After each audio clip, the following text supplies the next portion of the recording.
Welcome back to another episode of Fitness and Finances with me, Jeff Smith, your host. Along with me is the beautiful and intelligent and all-around amazing person, Jennifer Scherer, and our great friend, Tony Shore. How are you, Doc? I'm doing good. You know, if the kids are watching this video, I just moved you to the middle, Jeff, because when you looked at Jennifer, you were looking the opposite direction. And I wanted to be able to use the phrase monkey in the middle during the show today. So That makes sense. That's fair. no, it's not. I should be in the middle if that were true. But you guys have to come first. But for our listeners out there, we're also going to be posting this to the YouTube page here eventually. And we're getting this thing going. I love it. There's a website on the way. There's a new logo on the way for the videos. The videos will be on a YouTube channel. And you guys will be promoting all that. And one big step you've made to doing that, you have a big announcement to make, right? An addition, right? With a couple. Yeah. You want to take that, Jen? Sure. So we have now hired our first kind of blended role from fitness and finance. We're calling it operations coordinator. Yeah. So yeah, Nice. she'll be kind of the warm welcome when clients come in and Nice. to direct and being able to keep us straight and narrow with our schedules and all that good stuff. Very exciting. Yeah. That's really exciting. Yeah. So so you'll have a coordinator there to help you. In fact, we hired someone like that here for the radio and podcast department that I'm the director of. And my schedule is actually, I have no openings during the week, so I have no more time. So we hired a new person, and they call her the Tony Wrangler. That's her new and she loves the title, but she's trying to keep me on track, trying to keep me on time. But Does she use a lasso? she's going to need more than a lasso. Nice. I think cattle prod is probably more of an appropriate tool to keep me going. But in all seriousness, Jacqueline's great. So what's the name of your new coordinator, Jeff? McKenzie Newton. She is That's awesome. Originally from the area, so we're very excited to have her. She has came highly recommended from her References were fantastic. Yeah, that's great. We're very excited about that. We just got back from St. Croix for a week, and nice. We needed a little break. That's why we had a little dip in our podcasts here. We actually took 7 days, but we brought our laptops, of course, Tony. Of course, you couldn't leave it behind. No, you don't take your own advice. You gotta take a true break at some point. But you guys are busy, so that's understandable. I mean, you have to be there for your clients if they need you, right? Definitely, and we were too. And in fact, we had a funny conversation today about one of Jennifer's clients. No names. So you should definitely share that story. That was great. While we were on vacation. Yeah. So I had a client today apologize. They were like, I'm really sorry for reaching out to you while you guys were in St. Croix, but I had a urgent question.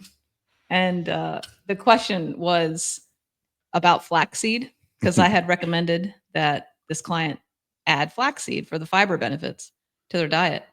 And they experienced some laxative effects from the flaxseed, and they needed to email me to confirm the dosage.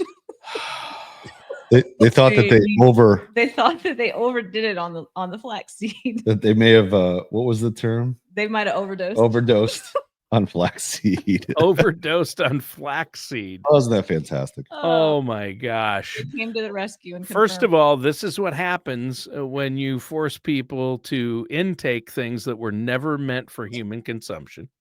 I'm gonna list two right away. Kale. Oh, I knew kale was a garnish, and that stuff it's itchy on the teeth. It gets stuck, and it tastes like well, there's nothing that it tastes like kale, which is never meant to be eaten. It tastes like something that was never meant to be eaten. I gotcha. It's like tinfoil.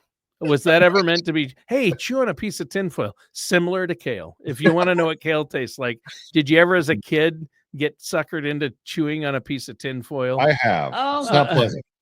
No, it's not pleasant, and that's what kale will do. Same. Same exact. No, I do know that.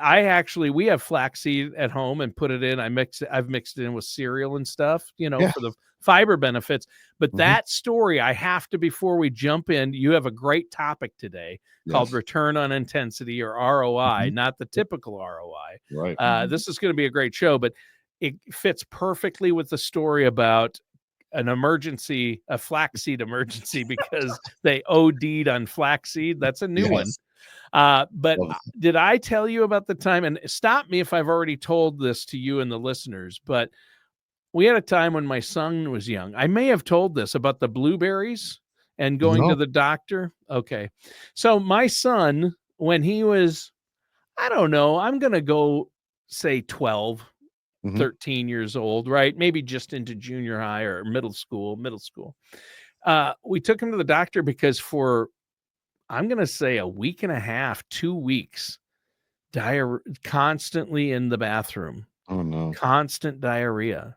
And so we were really worried, and we didn't know what to do. And he was eating cheese and meat and things. So we're like, bread, and like, this should not be happening. Right. We took him to the doctor. My wife and I and my son are all in there with the doctor, and he's going over, and they did blood tests. They did everything. They're looking at the results. They go, well, and then he's asking him questions. Well, anything different in your diet recently? No. Okay, check, blah, blah, blah. And he goes down the list. And then he goes, I just, I'll be honest, I'm not seeing a reason for this. So I'm not sure where we're going to go.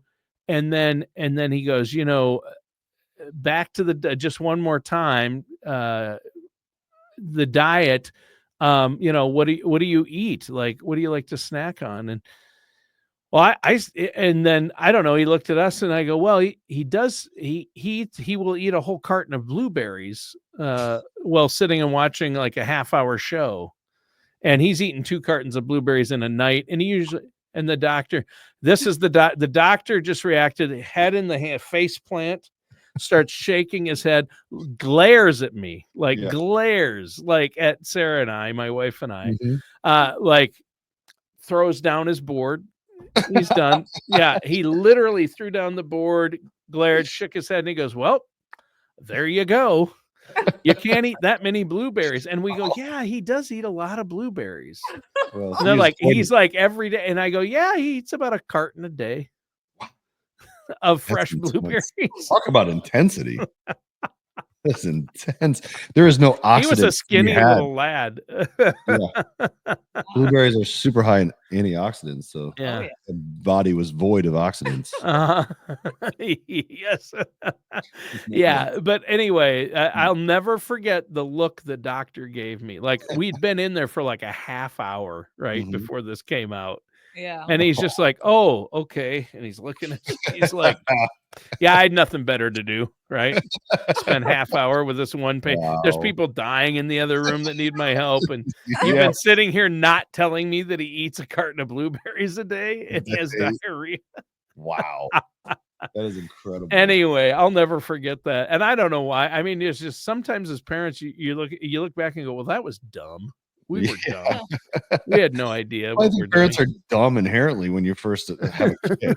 Right. Dumb, yeah. Maybe he was even younger. I don't know. But he ate a lot of blueberries. We figured, what could be wrong? Blueberries are so good. A lot of antioxidants in there. Yes. But according to that, flaxseed, blueberries, everything in moderation, right? For sure. Actually, fun fact, blueberries have sorbitol, which is a naturally occurring sugar alcohol.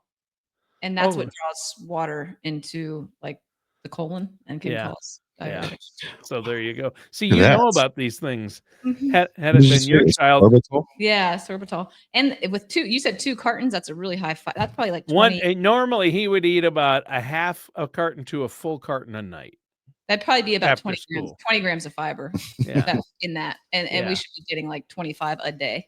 And he probably had stuff from somewhere else. And then he was getting, sometimes he would eat 2 cartons if we had them. If we had them, he would eat. If he saw there was fresh blueberries, he would eat as many as we would have. Because he just snacked on them like candies. And we thought, he's skinny, he's healthy, he's running around, he's fine. Right. So like I would say a max of like a cup at a time. Yeah. And really, ideally, probably half a cup at a time. Yeah, he was eating a lot more than that, plus other fiber. So, okay, well, let's get to the topic du jour for today. Thought I'd throw some French in there for you, for Jennifer. What's the soup du jour? Well, return on intensity. What do you mean? Let's start with Jennifer, because I get there's two different viewpoints here, maybe. But what do you mean by return on intensity? I feel like in the fitness world, when you push too hard, sometimes that leads to burnout and injury and fatigue. So I think a lot of us equate intensity with results, but I think that's flawed thinking. And I would say, Jeff, in the finance world, I don't know how you would correlate, the same kind of mindset. I think like over-investing or, would be like a similar, more Overtraining. stress and more regret, that type of thing. Just because something feels hard doesn't mean it's effective. Yeah. Yeah. So that's kind of the overarching topic here. We can get into detail about, sort of people's mindsets are sometimes all or nothing. We've talked about that before too. And, I think, we'll just take your son for an example, right? I mean, if a little bit's good, a lot's got to be better. And I think that can come with some consequence, right? So, it's a great analogy. It's exact. That's exactly what you're talking about. What was his return on being that intense with eating a healthy item? Well, flaxseed, blueberries, you can overdo anything, I guess. Yeah. For sure. Yep. Yeah. And exercise is no different, right? I mean, you need a rest day. You need time for your body to actually recuperate. And to, that's like harvesting gains, right? So when we do, investing, I always say that pigs get fed and hogs get slaughtered, right? So when we are up, if we're up 20%, are you unhappy about that? And that's probably the time that we would harvest, right? So we'd want to sell in that position. And some people, get bent out of shape for missing 3 or 4 points on the up. But when you do those things on a consistent basis, it makes for a really healthy strategy, right? And so, Jennifer, you can talk about the fitness side of things. And there's a little bit of balance to everything, right? Balance is so necessary. There's nothing wrong with going hard in the paint, right? There's nothing nothing wrong with being intense in your workouts, but I think the type of intensity that you're talking about is slightly different, right? Yeah, I think it's important that you rotate. You need to have higher intensity days, moderate intensity days, and lower intensity days. And I think when we get gung ho about a new exercise program, a lot of times you overtrain, and it ends up becoming frustrating or just making them exhausted and quitting.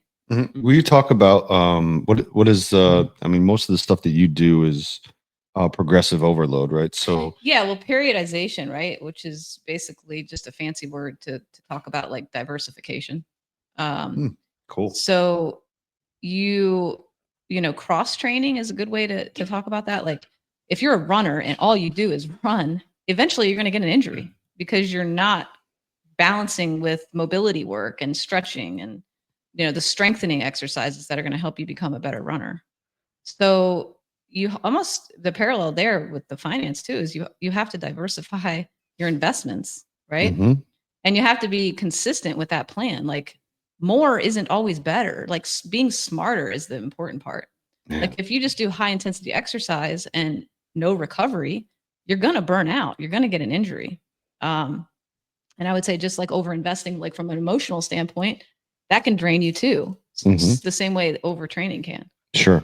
Staring at the screen all day, right? Staring at the markets all day, every day, and, is no way to live. You're not really living, right? So, those are all really, really good points. Tony, do you think we need to be here anymore?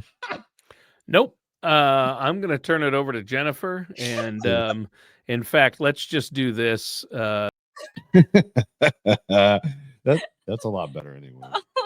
It's just I'd watch Jennifer on that. her own. I'd just watch that. I'm gonna move you back. I mean, All she's right. got, like, the diversification in the portfolio. I mean, come on. Well, the way I see it, I just thought I love this concept because it made me think about what's your return. Sure, you can go after something and be intense. Sometimes intensity is great, like in a Mhm. workout, it can be great. But what's the return? What's your goal? Sometimes I think return on intensity means, what's your goal? It could be wasted energy, right? You don't want to Mhm. spin your wheels. If your car is it's rear wheel drive and the rear of your vehicle is sitting in the mud, and you can put that feet to the floor. Your speedometer is at 100. You're like, look at me, I'm going 100, but your car isn't moving. Your tires are spinning. You're just sitting in one place spinning. Or you can drive in a circle at 100 miles an hour.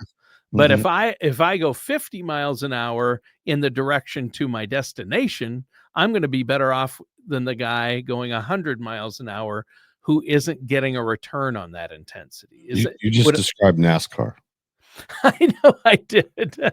I know I did. Not to offend those folks driving home to their trailers, eating their Hot Pockets to watch a NASCAR event. I don't want to Oh, offend those people. no. Right. Oh my gosh. Well, I would say like what's worth the sweat, so to speak, right? Like Right. you have to ask yourself, is this workout moving me toward my goal? Or am I just overtraining and feeling run down and burnt out? Well, And I I've feel like done I that. want to quit. Right, Yeah. I've overtrained before, and Yeah. the recovery time for that is brutal. When I was in training for a marathon, I was also cycling. I would cycle 140 miles a week, Oh, and train, for a marathon, a triathlon. I would lift weights, and I can tell you, when you hit a wall of overtraining, you can't get out of bed. It is brutal. Your heart rate changes, your blood pressure changes. There's a lot of significant damage that you can do, and it takes months to repair and heal from overtraining. Mhm. Now, I mean, it's hard to do. It's really hard to do. I'm not saying that, if you work out 3 to 5 times a week, you're gonna overtrain. That's probably not gonna happen. right. But when you run 15 miles, and 140 miles riding, you're gonna hit some walls. Sounds And to that, me like what you're both saying is have a goal. If your yeah. intensity has a goal and you're focusing that attention to reach or meet a goal, and that intensity being intense helps you reach that goal, that Mhm. can be a good thing with workouts. And you mentioned a great example. I tried to make an analogy of driving in a circle, and you said, hey, what about NASCAR? And NASCAR and Indy, I was just teasing. NASCAR is great. Mhm. Indy is great. Formula Yes. One. But they are intentionally Big time. intense in a certain way in order to reach a goal. Mhm. It just happens to be In a usually in an circle. oval or something Mhm. similar. Mhm. So no matter what the track, even some of the crosstown Indy races, sometimes you go in a loop or end up back where you started, but that was the goal. But Right. if the goal is to go somewhere that's 100 miles in a straight direction and you're going in circles, that's a bad No return on bueno. intensity, right? Exactly. But you think about in my realm, that 5-4-1 method that we tout is ensuring that diversification Mhm. because you have personal training that's going to bring in the strength and the balance components. You have the Pilates for core and mobility. And then you have dietitian services for your nutrition to optimize your performance. And then the recovery is that fourth and final service that we offer to kind of rebalance, reharmonize, bring yourself so that you can do it continuously and without injury. Mhm. Yeah. I Yeah. mean, I know that there's people out there, who look at their smartwatches and their calories burned for the day and refuse to do Pilates because it is not a big burner, right? So when you're used to doing a full workout and burning 400 calories, let's say in an hour, a workout, and then you do Pilates and it's 126, some people get turned off by that. But the reality is it's so much more. There's so much more strengthening going on, so much mobility. In order to do those higher intensity workouts, you need to have those types of strengthening sessions, the mobility sessions, Mhm. right, Jen? I mean, that's something Mhm. that you can talk more about. Yeah, and I think a lot of us wear these devices now, like Fitbits and Apple Watches and Garmin's. There's something called HRV that some of them show you the heart rate variability, and it can be a really good tool because basically the variation in between each heartbeat reflects how well you're recovering, right? So if, for example, if you wake up and you check your morning HRV and you establish your baseline, and one day it's like super high, well, then that's going to be a really good day to push hard, go high intensity, do some sprints, or do something that's going to challenge yourself, because you have the low cortisol, you have the ability to push. On a day where your HRV is lower than your baseline, that's a sign that you might need to take a recovery day, or just go easier. Maybe you're walking and yoga that day, so that it's actually a really nice metric to prevent overtraining. When we were in St. Croix, like we did some light workouts for a couple of days, and I got to the point where I needed to run the horses, I call it. Your body just knows when you're ready to go, right? And we just sprinted these hills and ran these hills, and I don't know if you've been to St. Croix, Tony, but it is super hilly. I mean, it is. Oh, really? Oh my gosh! I didn't picture that. 25 to 30% grade up these hills. There's there's that one road called the Beast, and I guess like triathletes train on it, and cyclists. I think what did our guy said, or our gal? She said that they do those not Ironmans, but they did have an Ironman there. Was it an Ironman? They had an Ironman there, and anyway, some pretty elite athletes were trained there. So wow, it was cool. It was really cool. Did you guys do running or cycling up and down those hills? So there was a 1/4 mile hill from the road up to where we had our Airbnb, and it was treacherous. I mean, we had to have 4-wheel drive just to get up it in a Jeep. Yeah. And Jeff one day said, "I'm going to run that thing." And so he ran it 5 times. You did? Yeah. How about you, Jennifer? You ran it too. My mom and I did 4 times. Wow. Your mom did it? My mom did it. I'm sitting here going, yeah. Janet's no joke. She works out sometimes twice a day. Yeah. She's a machine. From here to my car in the parking lot is a completely flat, and if I try more than a light jog, I'm going to be down. What do you mean by down? It's 20 yards and it's flat. If I try more than a light jog, I will be down. Yeah. But think about the diversification after that. The following day, we did like a nice leisurely swim all the way out. Oh yeah, to the buoy. Leisurely. Well, Jennifer's an amazing swimmer. I'm not so much. Yeah. So, but my point is cross training, where you're not going to burn up. I mean, that was a solid 750 meters. Swimming, you have to, I mean, certain people have better builds and body styles for swimming than others. Sure. Let's be honest. Yeah. I mean, Jennifer's the expert on health, but I look at Jeff and you.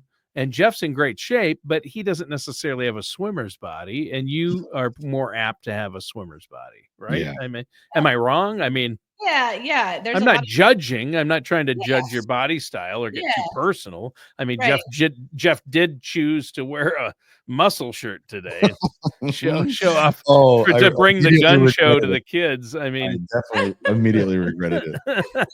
Oh, yeah. I think the swimming body style is. I mean, I was a swimmer for a long time. I think the more endurance you have, the more lean you are, right? The higher percentage of muscle you have on your frame versus body fat, and that's really what gives you the edge. But it honestly depends on what stroke you're best in. A lot of times you have to be a certain height, though. I think height helps too. I mean, if you're built like a wrestler, like short and muscular, like my dad was, he wrestled and was amazing. Like he could arm wrestle or wrestle anyone and lift and do all these things. Super healthy, super strong guy. But swimming, he'd be worthless. I mean, well, if I could outswim him. If you're tall, which I am 5'10", and you have long limbs, obviously we can have a better stroke length and reach, which is going to help us cover more distance per stroke. My only point, I was just trying to get Jennifer to admit she had some kind of physical advantage that She does. Hey, I have really large feet, so that's Mhm. like a natural paddle. She does. oh my God. She has a size 10 foot. It's like built-in fins. Yeah. Is that big? That doesn't sound big to me. Yeah. Yeah, well, Good. for a female, I think size 10 is. She has a legit, pretty but- good propeller back there. She's Oh. fast. Super When you fast. go diving, they're like, "Here's your flippers, none needed, thank you." And they're like, "Ooh, She's yeah, no, we'll just take those back." Yeah, I think mindset matters far more than body style for a lot of swimmers, because some For of sure. us, that's true. Yeah, yeah, Yeah. they Yeah. work hard. But anyhow, so let's Yeah. focus back on ROI, because Yes. that's really Yeah. what we'll, and I think some of the things that we want to talk about here is, intensity is worthless without that focus and that passion, right? So where are we directing that intensity? And so it's okay to have intensity and intention behind what it is that you're doing. I think that is a requirement. So, in my world, right? So our first steps are really to design a plan, right? So, like you said, you can go in circles, you can be driving and going in circles, but if you don't have a destination, or you don't know how to get to where you're going, it's worthless, right? So Yeah. there are a lot of people that have this mindset, if they just buy a bunch of Tesla, buy a bunch of Amazon, Apple, that's it. That Yeah. just keep pounding away at that, and they're very, very focused on return instead of focused on, like what Jennifer's talking about in her world. It is that balanced approach. You have to really know where you're going and how to get there, and have strong fundamentals. If you're chasing returns all the time, you're going to lose. You're going to lose because, if you take a look statistically, the average investor is terrible at investing, terrible. And they lose because they make bad choices. And a More lot than of that- 90% of all individual investors end up buying high and selling low yeah, because they're chasing absolutely. returns. Yep. Right.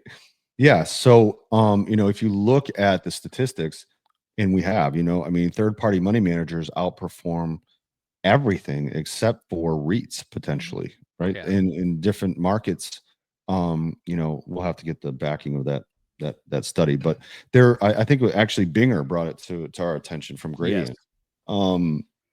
So third party money managers know what they're doing. They don't get emotional. When things are going crazy, they know the right times, they have algorithms. It's important to understand that you can't do everything. You can be intentional, and you can put yourself in the best position possible, but relying on what works traditionally and long term is always the answer. Always the answer. And being balanced in your approach. I mean, if you had just investments and then you got sick and didn't have any insurance, you could say bye-bye to all those investments in a pretty quick time. So understanding how things work together to provide for a great lifestyle while you're working and in retirement is so important. And it goes right along with fitness, right? I mean, that's the big thing. Yeah. One of the stories I'd like to share as it relates to fitness is like dialing back intensity as a benefit for one of my clients. I had a client named Lisa, and she was 57, high achiever, type A, always pushing herself without me even needing to step in. good. And she was doing 3 days a week at the studio. And then she was doing like an additional 3 days a week on her own, like repeating the workouts that I was teaching her on the days that she wasn't coming to the studio. She was tracking everything, all her food. And she was frustrated that she wasn't getting the results, right, that she was putting in. She felt like she was, deserving of more results. And she had joint pain, like she had knee pain lingering, and wasn't really sleeping well. And she had plateaued basically in both fat loss and her energy. And I looked at her metrics and I noticed her, remember I mentioned earlier the heart rate variability? It was like consistently low. And her recovery days were non-existent. She was doing all training and no recovery. And I suggested a bold move. I was like, Lisa, we need to reduce your workouts. We need to stick with your 3 days a week that you're here at the studio. And on the other 3 days, I want you walking, kind of low to moderate intensity walking. I want you doing assisted stretching, like either yoga or some type of mobility work. And I want you to focus on sleep, like anything that we can lower your stress. And she was skeptical at first. She was like, when I backslide, what are you trying to tell me here? Like, it's like, no, just trust me, right? Just let's back off a little bit. And her sleep improved. Her inflammation was better in her knees, like the joint pain stopped. She lost 3 pounds of body fat. And she said, she was so impressed. She was like, I feel more in control now. Like I feel stronger.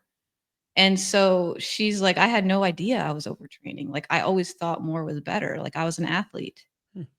And it was just, I think it's a good testament to like slowing down and taking that time and giving your body what it needs, listening to your body, what it needs. Well, I think that's a credit to you being, having the experience to pull that rein back, right? I mean, I think understanding how bodies work and is so important to align yourself with people that know what they're doing. I mean, we wouldn't, go to an engineering firm and, just focus on one or two, things, right? We would let the professional, design whatever it is that we need, right? I mean, we've had firsthand experience working with, Jen,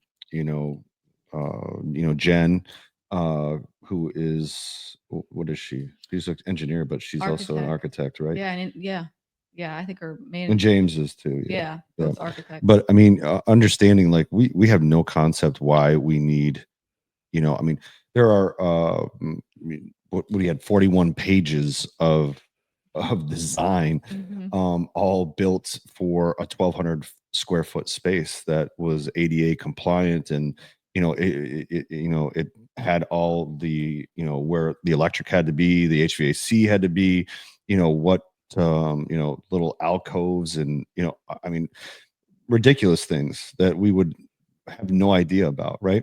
So if we wanted to design this thing, we could be like, yeah, I want some flooring, I want some paint, I want, but tweaking it and really understanding what goes into a build, it's no different. Like we wouldn't go to somebody else's and say, like for example, I've had people that, talk to me about engaging with them to work with them, and I feel like they're trying to compete with me, right? So in other words, they want to know what the returns look like, what they're going to be, and why they would hand it over to me versus what they're doing, right? So I feel like that's the wrong approach. That might not be a good fit for me, for my practice, because working with people to be well-rounded is way better and way more important to me than just chasing a return. Yeah. Much like, if we went to Jen and James and said, we need this built out, and trying to tell them that we don't need electrical outlets when we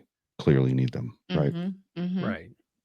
Yeah, it's all That's about a really good point. And so again, it illustrates return on intensity. I love the concept, and that's so important. You have to know what you're doing, and I think one way to get a return on your efforts, on your intensity, is work with professionals like yourself in the health area. Jennifer, that's why you're here.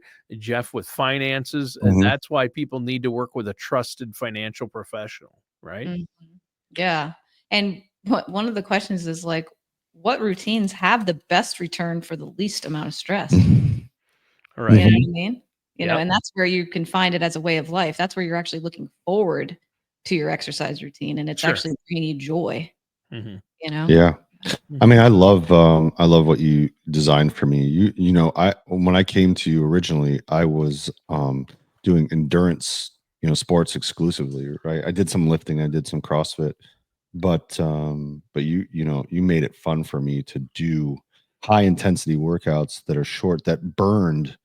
I mean, when you understand how my body works, right? Because you did all these tests, you did, you looked at all the blood work, you did all, all these things, and you designed a program that was tailored to me, and my body responded, tremendously. I went from 18% body fat to 9. And so you know, Wow.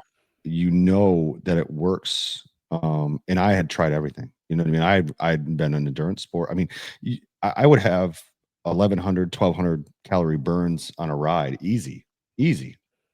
Sometimes more than that. When I rode 100 miles, it'd be more closer to 5,000 calories that I burned in a sitting. Wow, And I'm that's still huge. 15 to And that's 18. without ODing on flaxseed, correct? I mean, Lord no. If I took flaxseed on one of those rides. I think though you have to remind yourself, Jeff, you also were very coachable. Like he definitely rotated intensity. You know, he followed the workouts. He did Pilates. He did personal training.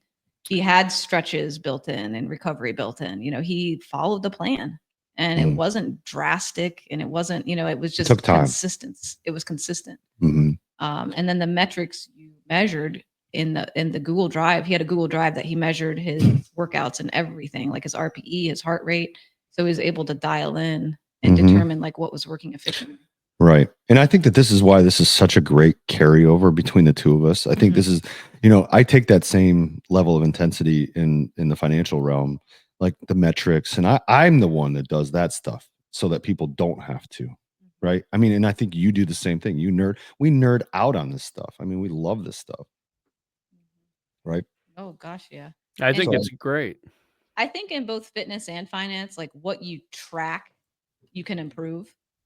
But not everything worth tracking is intense. Right. You know? Yep. Yeah. I don't think Jeff liked what you just said. Or he's all the talk of flaxseed. He's having And all the talk of flaxseed and blueberries. Flaxseed. All the talk of flaxseed and blueberries got to you, didn't it? I absolutely knew this would happen, even just by talking about it. Flaxseed and blueberries. He had to go into the other room for a moment. Well, that was really more for coughing. It wasn't the flaxseed. However, you know, when I used to do Pilates classes with Jennifer, that was the whole thing. That, you know, you get in positions that flaxseed may affect you in some capacity. Hey, and just an FYI, you have a professional audio mixing board there. There's a mute button on your mic if you ever needed to use it. Of course there is. Of course, then you'd have to mute both of yours because you're beside each other. You hit the red button. Oh, the red button. Yeah, okay, so that should mute your channel. Oh, if you hit the red button and it lights up. Did you hear me? Yep. That didn't work. That wasn't the right channel, probably. There you go. That's we don't hear you now. Got it. Okay. Just an FYI.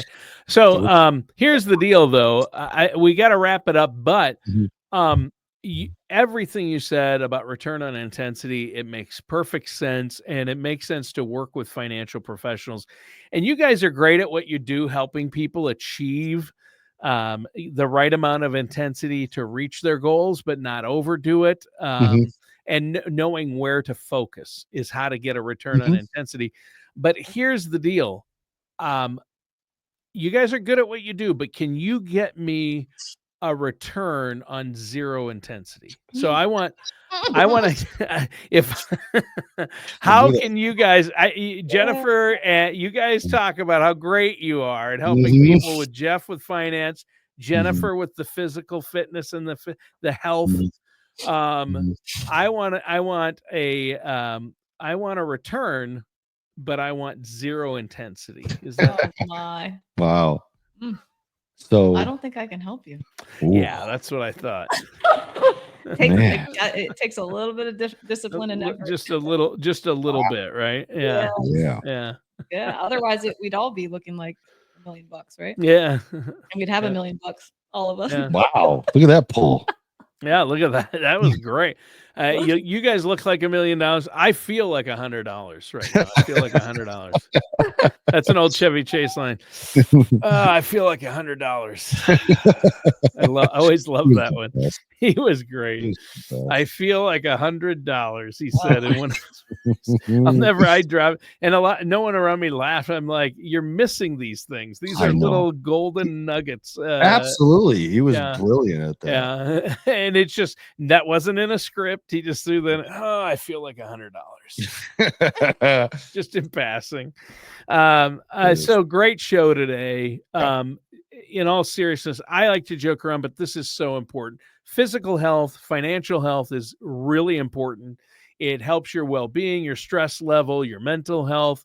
It helps those around you. Do it for your loved ones. Do it for yourself, and get the professional people to help you. And Jeff with finances, Jennifer with the health side. How can our listeners get a hold of you both if they want the physical training or they want the financial training and plan?